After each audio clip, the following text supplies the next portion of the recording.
The St. Louis Cardinals aren't swinging for the fences in free agency, but they could use that Rule 5 draft as a way to improve their roster in 2026. We'll tell you how.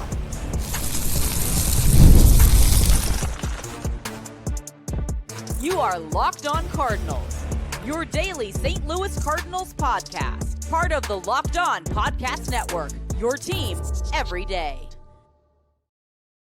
Hey there, Cardinals fans. I'm JD Hafron, a former national radio sports anchor, born and raised in St. Louis and a lifetime Cardinals fan. And welcome to another episode of Locked On Cardinals, part of the Locked On Podcast Network, now the #1 sports podcast network. Thank you to all of our everydayers for being here with us this entire time and for continuing to be here with us. For those of you who are new, welcome in. I hope you enjoy the content. This is a show serving Cardinal Nation and giving you all the info about the birds on the bat. Today's episode brought to you by FanDuel. If you want to be right in the middle of the action this season, visit FanDuel.com and place your NFL live bets all season long.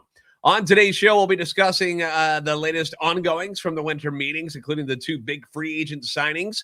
Kyle Schwarber and Edwin Diaz have decided where they're going to play for the foreseeable future. What's the latest chatter on any possible Cardinals moves? We've got the draft lottery coming up tonight, which is exciting, and the Cardinals will be involved with that, obviously, as well. But we're going to start today talking about the Rule 5 draft, which is going to take place on Wednesday. And we want to get ahead of that. And to help us sift through all of this goodness is our guy, Thomas Gauvain from RedbirdRants.com. Thomas, good afternoon. How are you, brother?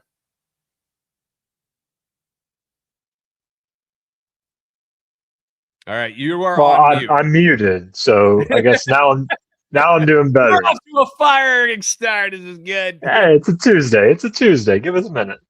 I know we're all coming back from vacations and stuff. It's all good. But how are things with you, dude? Other than being muted, you good? Oh yeah, I'm doing well. Yep, loving this time of the year. We got some action in the winter meetings. We've got it's 50 degrees here, so I can go outside and not freeze. Yeah, there you go. We should be outside doing this podcast then, Thomas. What are we doing? The other day, it was like 35, and I went outside to grill and felt like it was summer. I was like, I'm taking advantage of sunshine for a day. This is fantastic. It's exciting times for baseball fans, whether you're in a major market or not, because at this point in the winter meetings, there's always the hope and the belief that your team might do something entertaining and positive. We are still waiting on any Cardinals moves. Obviously, if something breaks, we'll let you know. But one thing we know that they will have some interest in is the Rule 5 draft. Again, for those not familiar, the MLB Rule 5 draft is the annual draft where teams can select unprotected minor league players from other organizations, preventing talent hoarding by making players eligible after a certain amount of time in the minor leagues if they're not added to the 40-man roster. Obviously, the big rule is, though, that, if you draft a guy, they got to stay on your active MLB roster. They got to be on not the 40-man, but they got to be on your active MLB roster. And if they aren't there for the entire season, you have to offer them back to the original team for half the draft fee, which is $50K of the $100K that it costs to take somebody. Last time the Cardinals did this, Ryan Fernandez, who did quite well for them in 2024 last year, obviously a different story, but this is where the scouting department and the organization's eye for talent comes into play. This is where, the skills that Chaim Bloom and his teammates have assembled can make a dent and perhaps bring somebody in that can help this team next year. Now, you recently put together a list of some names that you think would be players that the Cardinals might have some interest in over at RedbirdRants.com. I'm going to put that link in the description for all of you to go read the write-up in its glory. But let's go through some of these names real quick and why you think they would make sense for the Cardinals. Let's start with the right-hander from the White Sox, Peyton Pallette. What is it about Peyton that you think might be something the Cardinals have interest in? He's probably the best pitcher in the Rule 5 draft this year from the White Sox. Peyton is. He's 24. He's got a solid fastball, mid-90s. His curveball has ridiculous spin rates. He found his touch as a reliever this year with the White Sox. And I think that's something that might be interesting to the Cardinals. Right-handed pitcher. He could slot in nicely in the bullpen there. I don't think there's too much of a concern with him. He's got solid stuff on his breaking balls. His fastball is fast enough with some room to grow. I think he'd be an excellent reliever choice for the Cardinals in the Rule 5. Now, the Cardinals will be selecting, they're at number 11. Now, obviously, not everybody's going to take people, so there's possibilities that they move up. Just everybody's aware, though, it's not like they just, it's like, hey, whoever gets here first picks this guy. So, obviously, if somebody like Pallette, if the Cardinals have interest in him, some other people are going to have interest in these guys as well. Right. So just keep that in mind. But if they slide to where the Cardinals are, then cool. The Cardinals can take a chance on these guys if they like them. Next guy on your list was Felipe De La Cruz from the Mets. What can you tell us about him? The most intriguing thing about him to me, well, there's two things. One, he's left-handed, so he can take John King's spot. If we trade JoJo Romero, he can come. I'm not saying he's going to be a closer, but he's a left-handed reliever for us at least. And then the other intriguing thing is his 13.2 Ks per 9 in AA last year. It was only 39 innings, but that's still an impressive figure as a lefty reliever. Yeah, and we think about some of the good pitchers that are in the Cardinal system and how well they did, like a Bryson Motts, how well they did at AA last year. I mean, there's no guarantees that these things will go with them to Memphis, to AAA, and they'll be just as good. But it just shows you that there's something to work with there, which is, when you hear 13.2 per 9, we'll take that. And that'll play. Last time I checked, the Cardinals do not have a whole lot of left-handers just waiting in the wings, relief-wise at least, to be available. So I'm very curious to what they're going to do if they do decide to trade JoJo Romero this year, because there's just nothing on the 40-man that is available right now for them. So it's going to be interesting. So that's why that would make sense. You got Grant Kipp. He's in the Cubs organization right now. It's always nice to steal from your rivals. What is it about Mr. Kipp that looks good to you? Stealing him from the Cubs is what's interesting. I said in the piece, he was a starting pitcher in the minors. He wouldn't be that for us probably to make that jump from AA all the way to the majors as a starter, but he would be an interesting long reliever for us, and eventually down the road, maybe a starter. I'm thinking like a Kyle Leahy mold, something like that. Maybe Matthew Liberatore, where you give him some relief innings, let him get familiar, get his feet wet, and then maybe stretch him out towards the end of the year. 4.22 ERA in AA, 110 strikeouts, 108 innings. It's nothing special or fantastic. It's just useful, and I think that's one of the themes of the Rule 5 draft. Yeah, and we'll remind people of this too. This is not like the amateur draft where there's just superstars available. Like, these people are available for a reason. There's probably some good things there. There's probably some not so good things there that you'll have to be aware of. But you're hoping that when you would take one of these guys, bring them into the organization, that they would be able to unlock whatever it is that they saw in them to make them worthy of being one of these draft picks. Because again, you got to keep them on the roster all year. You got to offer them back, which doesn't mean they have to go back. The other team can say, "No, we're cool, keep them." But it's part of the whole gig here. Let's go with Tyler Vogel from the Giants. Mr. Vogel, what do you got for us? Great fastball, touches 97, upper 90s. He has reverse splits, so while he's right-handed, he does well against left-handed batters. They hit just 183 against him last year. Solid strikeouts, 10.2 per 9, 2.88 ERA. He made his way all the way up to AAA, although that's where he started to struggle. His breaking balls are effective as well. Once again, just a solid guy. He's right-handed, but the reverse splits would be nice should we lose JoJo Romero or to take John King's spot. Yeah, if you're not going to be able to sign a lefty that can get lefties out, why not a righty that can get lefties out? Remember, Andre Pallante was very successful at that for quite some time. Finally, RJ Pettit from the Tigers. What can you tell us about him? Big boy. Let's get RJ Pettit and Joel Pozo as a battery meet next year. Let's get thick, man. Why not? Yeah, it's the thick battery there. He's 6'8", 300 pounds. Woo! His numbers are the size jumps out, but his numbers are also respectable. He had a 2.44 ERA, 10.7 Ks per 9. He made all that to AAA. His slider is his best pitch. It got a whiff rate above 53%, and the Cardinals focused on slider usage in their prospects last year, so that might be a nice pairing as well. Also, 6'8". Let's just see him on the mound for a little bit. Why not? Maybe we'll sell a couple extra tickets because we have a 6'8" guy. Extension, like you there you go. The StatCast era, it's one of the things like Chris Roycroft, it's one of the reasons why people want to continue to work with him because he's just a big dude. You feel like you can maybe do something with him. And that would be, but yeah, 6'8", 300. Dude, bring me the meats. Let's go. I want this. He lands and he's halfway to the plate already, I'm pretty sure. I love it. Like, why not? Let's bring him that. He's immediately my favorite guy on your list already. I don't even care if he's the best pitcher on the list. I just want to see this huge left tackle pitching for the Cardinals at some point. Yeah. I think that would imagine if there's a brawl on the field and we've got RJ Pellett, like him hurdling the fence in the outfield. Remember, it was like Giovanni Gallegos a few years ago. If you see RJ Pellett coming over, everybody just leaves. We win the fight automatically. There's no.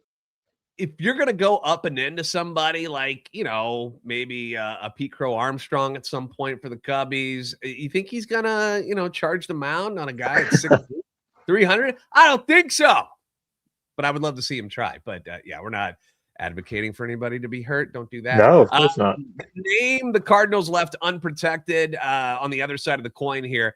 That people seem interested in is the lefty Pete Hansen. Again, we lefties are obviously it's a very shallow amount of lefties that are available as far as the free agent market goes.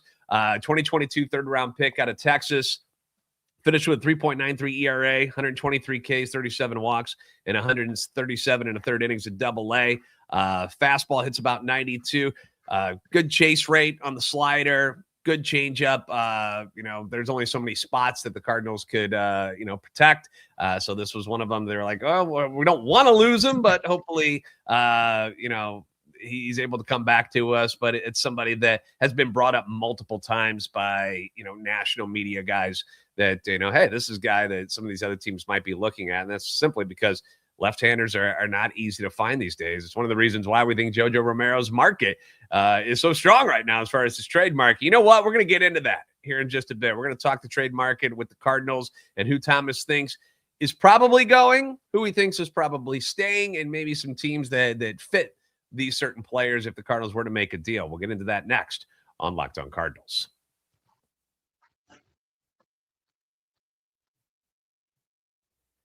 NFL Sundays move fast, one big play, and suddenly everything feels different. That's why live betting with FanDuel is exciting as it gets. Like, it is a lot of fun because you're not just watching the game anymore. You're actually reacting to it in real time.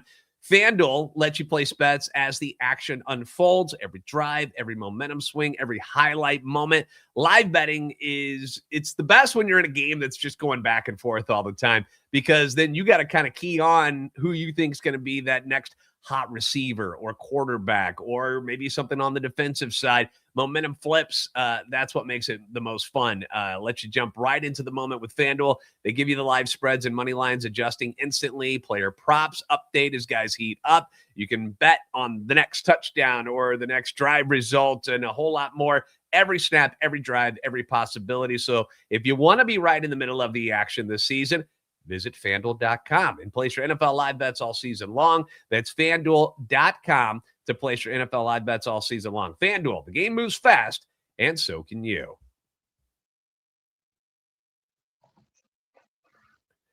Thanks for making Locked On Cardinals your first listen of the day, and thank you for making Locked On the #1 sports podcast network. You already live your team every day. Now take it up a level and go ad-free. Join the Everydayer Club today and get Locked On Cardinals with no interruptions, members-only Discord access, and more. Offer just $5 a month or $50 a year. Go to LockedOnSTLCardinals.supercast.com or check the link in the show notes to learn more. Thomas Gauvain from RedmondRants.com with us here today. We're talking winter meeting stuff, the latest rumors of what's going on with the Cardinals. We know that they want to make some deals. We heard Ollie last night say, there's some stuff's coming. It's going to happen. He didn't get into any specifics, but we all know that there are going to be some deals made. Who is going to go first and where they're going to land? That's the real question. We're going to try to play Nostradamus here and see where we think or who is going to go first. Of the list, I'm going to just the names that we know are probably available, right? They're listening on Nolan Arenado and Brendan Donovan, JoJo Romero, Wilson Contreras, Lars Nootbaar, Nolan Gorman, Alec Burleson. These are all names that has been reported that teams have shown interest in. Of that group, who do you think goes first, Thomas? Probably JoJo Romero. I think the trade for Arenado is too complicated. I think there's other dominoes that need to fall first, namely Alex Bregman Brendan Donovan, I think that's a little bit more complicated as well, just because of his value. Mhm. There's going to be a lot bigger names going with him, potentially more names, a major leaguer possibly. Trading reliever is much more seamless, I think. And JoJo Romero has the interest throughout the league.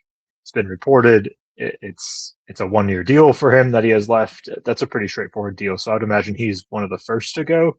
That's not to say that he'll get the greatest return out of the bunch, but I think he'd be one of the first players to be traded. And we just saw, we saw the trade with Jose Ferrer from the Nationals. He goes to Seattle, got, a top 50 prospect in return for him with Gary Ford going from Seattle to the Nationals. Now, granted, he is younger, he is cheaper, so that obviously plays a role in things. We also just saw Edwin Diaz get a monster deal with the Dodgers, which is something that we predicted weeks ago. The Dodgers, where was the one weakness? It was going to be in the bullpen. That was their issue last year. They go on to win a championship anyway, but Roki Sasaki was not going to be their closer anymore. So they went out and took the best guy on the market for 3 years at $69 million. It shows you how teams are looking at the bullpen this year, guys like a Romero, what they might be worth. He's making like $5 million, something like that this year. At least that's what he's projected, I believe. But it means people are going to be looking for it. And we mentioned that there are not a lot of left-handers that are out there, like really good ones. You've seen a lot of the big right-handed closers. Those guys are coming off the board, but the lefties, they're all just kind of meh, and if JoJo Romero is an upgrade over those guys, which some people think he is, teams are going to be calling about him. So it'll be nice to see what they could get for a return on JoJo Romero. You mentioned the Brendan Donovan situation where, we've heard there's a lot of interest there. Of the teams that we've all heard have been reported, we're talking about Seattle's and Cleveland's and the Dodgers have been in it. Where do you think he would be the best fit, in your opinion? I think the Yankees, they've had interest in for 2 years. They need some sort of utility guy that they can play. They've got other versatile players as well, but to throw Donovan in there as well, he'd be a nice left-handed complement to Aaron Judge and Giancarlo Stanton. He could slot in leadoff for them if they wanted him to with his on base. He is Gold Glove worthy. I think that he makes a good fit for the Yankees. And more importantly, I think the Yankees are a good fit for the Cardinals when it comes to prospects. They've got Elmer Rodriguez there. They've got Carlos Lagrange. I think that's how you pronounce it. He's there too. So their pitching prospects are top of the list. I think the Yankees would be a good fit for Donnie. Yeah, I got a soft spot for Lagrange. I find him so appealing. Obviously, the Yankees do too, for obvious reasons. If I like him, of course, the Yankees are going to like him too. But yeah, that one makes sense. And I wonder too, because you're watching the AL East. You're seeing, Boston makes the move for Sonny Gray. You're seeing Toronto make the move for Dylan Cease. Yeah. Kyle Tucker's going there next is the next rumor. You're seeing Baltimore do some things, and yet here are the Yankees just kind of sitting there in silence, twiddling their thumbs. And it's got to eat at them that they're not doing anything right now. I know the fans got to be losing their minds. Locked On Yankees host Stacy Gotsulias, she was just texting with us in the group chat. She's like, and here we are, not doing anything. They're already getting restless, Thomas. So I never thought about that perspective. Yeah, I'm like, trying to keep Donnie. Yeah, if you're feeling a little itch in your pants because you guys aren't doing anything, come get him. And I wonder if that's something that'll work out for the Cardinals, where they're like, dude, we got to do something. We're not doing anything, and look at our whole division. So Yankees, there's a Brendan Donovan waiting for you. It'll just take a couple of your really good pitchers that aren't going to impact your team this year. So send them our way. Who are some of the guys, like, out of that list of people that you do not think the Cardinals are going to move? Like, you're like, yeah, they might listen, but I don't think they're going anywhere. There's 3 that I have as greater than 50% chance to stay in my mind. It's Nolan Gorman, Alec Burleson, and Lars Nootbaar. For Gorman, his value is too low. I don't know if the Cardinals need him with JJ Weatherholt, but his value is too low. It'd be kind of silly of them to trade him at this point. Alec Burleson, they seem to like him quite a bit, and he's warmed up for me as well. I can't say I'm the greatest Alec Burleson defender, but I see the value there. And then Lars Nootbaar as well. I wrote Derek Gould brought this up, but late November I wrote that Nootbaar seems like a perfect trade deadline candidate. Let him show those first few months that he's healthy, that he can play center field again, that his offensive output is back to what it was a couple years ago. And then as a left-handed bat who can play all three outfield positions with plus defense, his trade value will be astronomical, probably. So I think Gorman, Burleson, and Nootbaar stay out of the other rumors. It greater than 50% chance they stay. How great, I can't say for sure. Yeah, and I feel the same way about Gorman for sure, because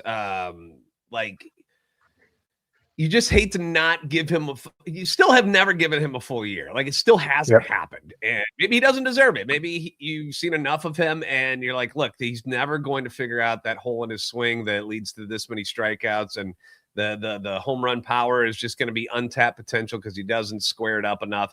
Maybe that is what happens. I don't know. But if you do move him, again, you like you said, you'd be trading him at his lowest value. It's the same people who get loud about Jordan Walker. They're like, get rid of him. He stinks. But don't you want to give him a chance to at least improve that value a little bit in a season where you're not expecting to contend for everything? It's all about watching these young guys come together as a group. I'm willing to do that for another year, and hopefully it pays off for him. And if it doesn't, what is it really costing you? You're not gonna get anything for these guys yet that are all that substantial. Like, you're not missing the boat by not trading them right now, whereas you could miss the boat if you don't move a Donovan or a JoJo Romero. Alec Burleson, you mentioned, Silver Slugger, a guy that obviously is very popular in the clubhouse. I think the same thing goes with him, is like the limitations that we see. So does everybody else. Like, where are you putting him? You're going to put him at first. You're not going to let him roam around in the outfield too much. So I don't know what you're getting for him trade value if a team is looking for just a DH. I don't know. That's the place where I'm like, I think he's more valuable to the Cardinals than he would be to another team right now. So it just doesn't feel like that would be a fit to move him unless somebody comes in and just goes nuclear and is like, we'll give you all of this. And I guess that's what you want to do. But for my sake, I bought a whole collection of Alec Burleson baseball cards about a year ago. So I kind of hope he continues to. They're nothing. I guess there's no value, but do keep playing. But you're investing your feelings and your time and money into him being a member of this team moving forward. I would do that too. Like, I bought a pair of Ivan Herrera's game-issued pants last year because I was like, look, I'm not going to wear them, obviously. I'm not going to put them on and run around. But I think this is a guy that's going to be a big piece of the Cardinals' future. And I want to be on board with that and say, look, I got ahead of the game, and this is somebody I want. I've been looking for Weatherholt stuff, but there's not much out there for you. I think if this video gets enough likes on YouTube, you need to wear the Herrera pants the next time we get together. I can do it. I don't know. Flexible. I don't know if I can. Yeah, there you go. We'll figure it out. It's a torso only video, so it doesn't matter. It is. You wouldn't even know I have legs usually on this podcast. Coming up, though, let's talk about what else is going on in Major League Baseball. Schwarber and Diaz, they have signed their effect on the Cardinals' plans moving forward. We'll discuss that next, coming up on Locked On Cardinals.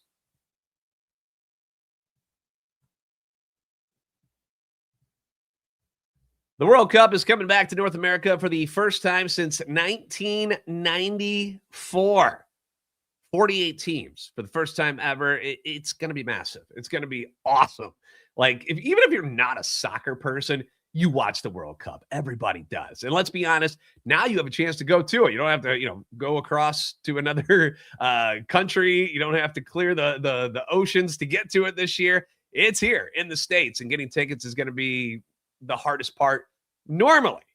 But if you have the Game Time app, it's going to be easier for you. It's going to be clutch.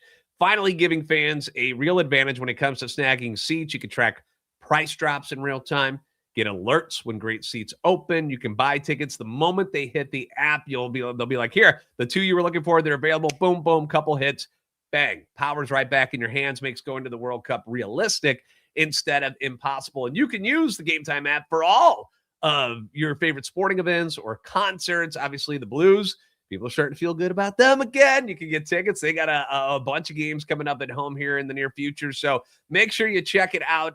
Prices include fees up front, which I love. No last second surprises at checkout. That's awesome. Take the guesswork out of buying World Cup tickets and every match, concert, or event with Game Time. Download the Game Time app, create an account, use code LOCKEDONMLB for $20 off your first purchase. Terms apply. Again, download the app, make an account, use code LOCKEDONMLB for $20 off. Swipe, tap, ticket, go. Game Time.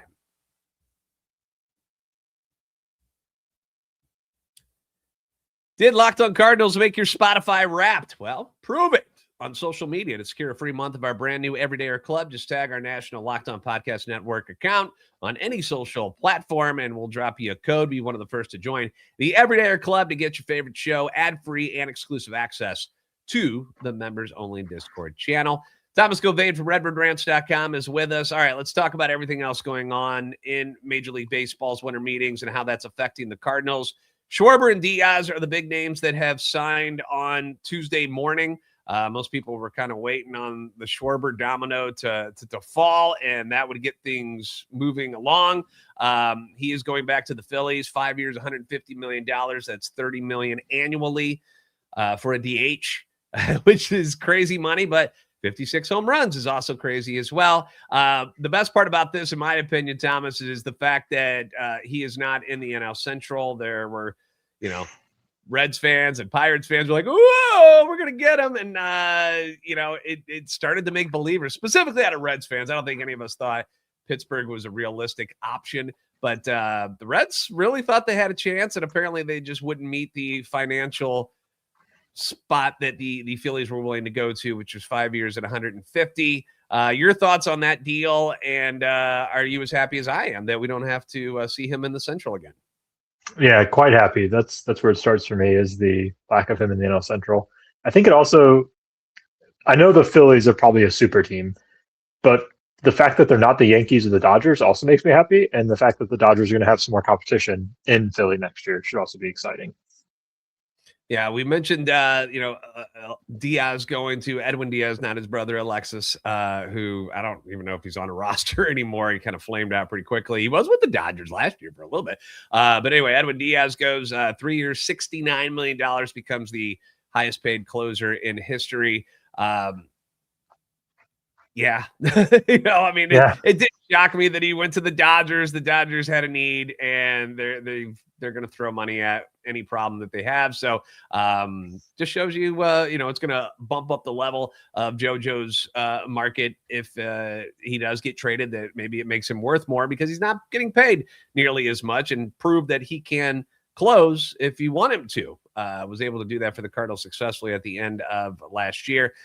Pete Alonso is the next big name that people are looking at. That's not a pitcher, because there's still plenty of those guys still out there. Where do you think Pete Alonso lands? Because it just feels like the Mets are doing whatever they can to not have him on their team anymore, which is really wild to me, because I feel like he's been pretty darn good for them.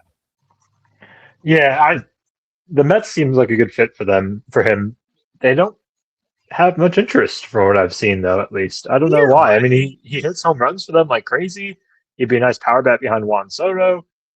He seems like a good fit there, but again, they just don't seem to be interested in him. I'm not sure where he would go after that either, though. I've been pushing the Boston narrative just because I want to see New York and Boston yell at each other more, because it's fun. It's fun for us. So I thought that would be an interesting spot for him. But it just kind of blew me away. Baltimore, maybe.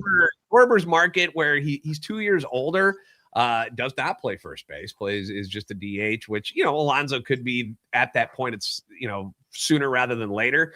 People aren't all that impressed with his defense, but I just feel like he's the right-handed version of him. No, he didn't hit 56 home runs, but he's a 40 home run guy. And if you get him in the right spot, I feel like those numbers could spike too. So we'll see. It appears that he will likely still be in the east side of things. It looks like Boston and Baltimore names that people are talking about. I really hope that the Cubs don't pick up on this, or anybody else in the NL Central that are trying to improve their offense as well. That would be upsetting. The Cubs appear to be going pitcher heavy. They got a lot of good arms coming back, but it looks like they're going to be a player in maybe the international market again, as well as there was that quick rumor that Zach Gallen might end up in Chicago as well. What do you think about what they've done so far?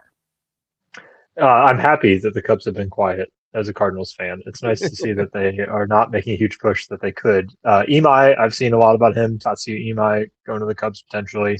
You had the Gowan Bob Nightingale mistake as well, so take that for what it's worth. The starting pitcher, I don't know if they'll be the tippity top, but maybe one of those higher end second tier pitchers like Gallen, maybe Walker Buehler could be a good fit there too.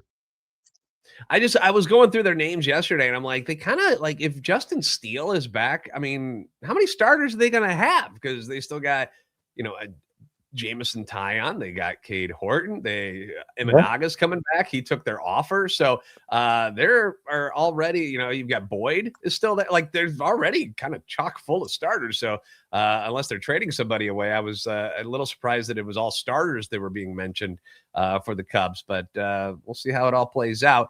Speaking of starters, Detroit Tigers apparently still dangling.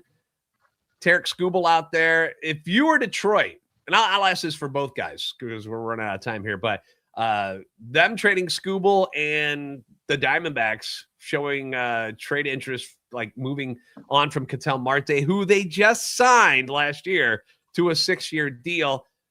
If you're in their shoes, are you trading Skubal if you're Detroit, or are you going to try to run it back with them for one more year? And why is Arizona trying to move Marte already?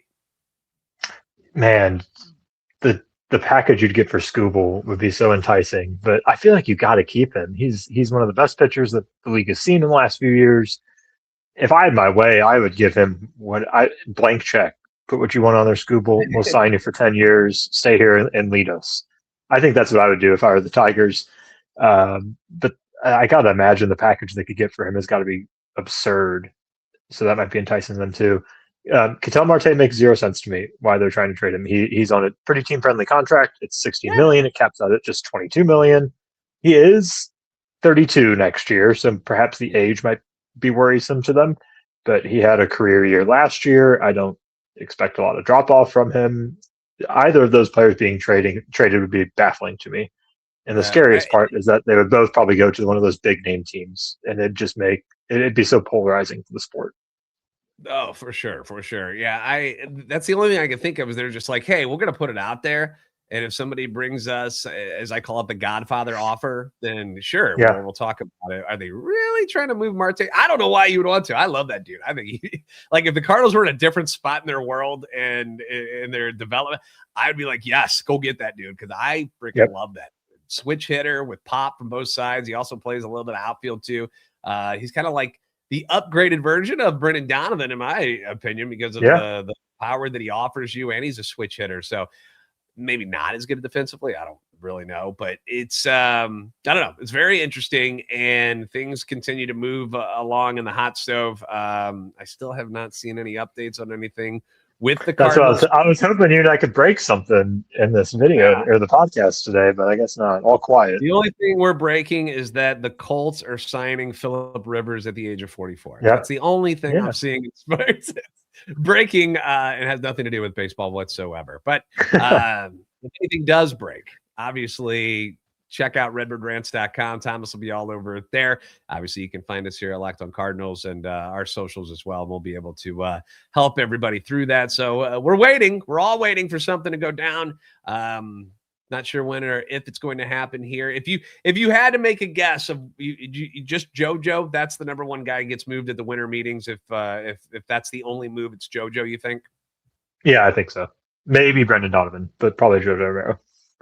Yeah, makes sense. All right. Well, we will check in with Thomas again, hopefully next week. Give him a follow on the socials at Thomas Gauvain. And thank you guys for making Locked On Cardinals your first listen every day. If you haven't already, give us a follow on X at @LO_Cardinals and at JD Sports Radio, TikTok and Instagram at Locked On Cardinals. Like, subscribe on YouTube. Help our channel and love for the Cardinals grow. For those of you on video, we're going to send you to the first ever 24/7 national Locked On Podcast Network YouTube channel. On audio, make sure your second listen is Locked On MLB. You guys are the best fans in baseball for a reason. We'll see you next time on Locked On Cardinals.